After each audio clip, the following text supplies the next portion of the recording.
Bonjour. Il faut réformer les modes de financement de l'emploi des personnes handicapées. La secrétaire d'État, Sophie Cluzel, a lancé hier soir la consultation avec les associations, les organisations syndicales et les employeurs.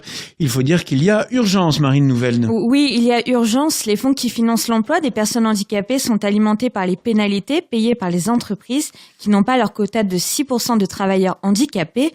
Au fil des ans, elles ont fait des progrès, se sont petit à petit rapprochées de ce chiffre. Elles cotisent donc de moins en moins. En parallèle, le fait d'avoir davantage de personnes incluses dans le monde du travail nécessite de solliciter ces mêmes fonds pour financer les aménagements de postes. Moins d'entrées et plus de dépenses, vous voyez le problème qui ne fait que s'accélérer. Il est urgent de trouver une solution, sinon les fonds qui gèrent l'argent pour l'emploi des personnes handicapées ne vont pas tarder à s'épuiser. Marine, est-ce que le gouvernement a identifié les problèmes ? Trop cloisonné, trop compliqué et trop d'inégalités entre le public et le privé, Sophie Cluzel ne tarit pas de reproches sur le système actuel. Alors, trop compliqué, ça veut dire quoi ? Il existe un fonds pour les employeurs privés, c'est l'AGFIP. Un fonds pour le public, c'est la FIPHFP. Des organismes sur le terrain pour accompagner les demandeurs d'emploi handicapés, les Cap Emploi en plus et à côté de Pôle Emploi. Trop compliqué et peu lisible aussi pour les personnes handicapées à la recherche d'un emploi. Du côté des entreprises, l'obligation d'emploi de 6% peut s'appliquer aussi en ayant recours aux stagiaires, à la sous-traitance et à des opérations de sensibilisation. Bref, des formes multiples. Une fois par an, les entreprises doivent remplir un formulaire pour déclarer ce qu'elles ont fait pour l'emploi des personnes handicapées sous l'une ou l'autre forme. Au fil du temps, la DOETH est devenue de plus en plus complexe, voire illisible. Le gouvernement veut simplifier et mieux contrôler. Et donc, Marine, c'est trop cloisonné. La secrétaire d'État plaide pour l'insertion des personnes handicapées dans le milieu ordinaire. Militante de l'inclusion scolaire, elle veut aussi favoriser l'emploi des personnes handicapées en milieu ordinaire. Or, les établissements et services du secteur protégé ne permettent pas suffisamment l'accès en milieu ordinaire, comme la loi pourtant les y contraint. Moins de 10% des travailleurs en établissement d'aide par le travail rejoignent l'entreprise ordinaire. Il faut décloisonner entre ces établissements médico-sociaux et l'entreprise, c'est le souhait de la ministre. Et puis 160 000 personnes qui sont déclarées inaptes chaque année en France et qui finissent par perdre leur emploi en raison de simples problèmes de santé. Le gouvernement veut faire de la prévention, de la désinsertion professionnelle un objet du dialogue social.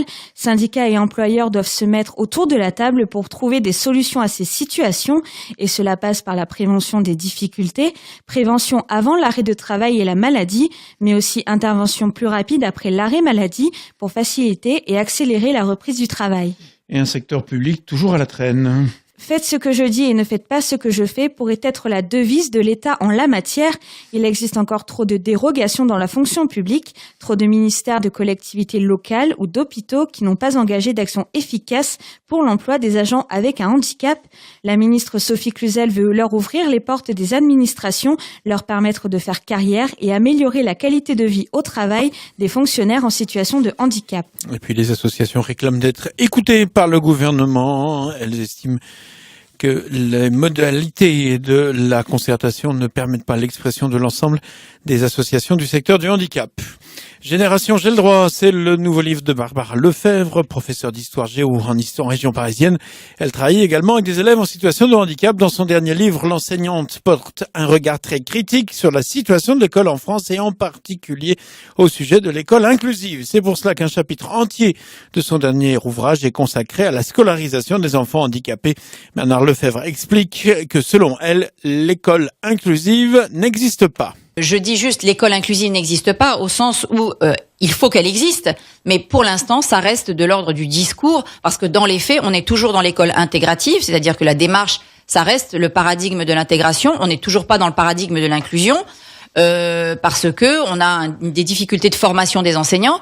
Ce ne sont pas que les enseignants spécialisés qui doivent travailler. L'inclusion scolaire c'est le fait justement que les élèves puissent aller en classe ordinaire. Or, pour cela, il faut que les enseignants soient correctement formés. Ils ne le sont pas. Donc, il faut davantage former les enseignants, faire monter en nombre beaucoup plus important les enseignants spécialisés pour pouvoir atteindre ce que moi je considère comme une forme d'idéal qui est le modèle italien. Un professeur spécialisé avec son collègue qui n'est pas spécialisé dans des classes précises, pas dans toutes les classes, bien entendu.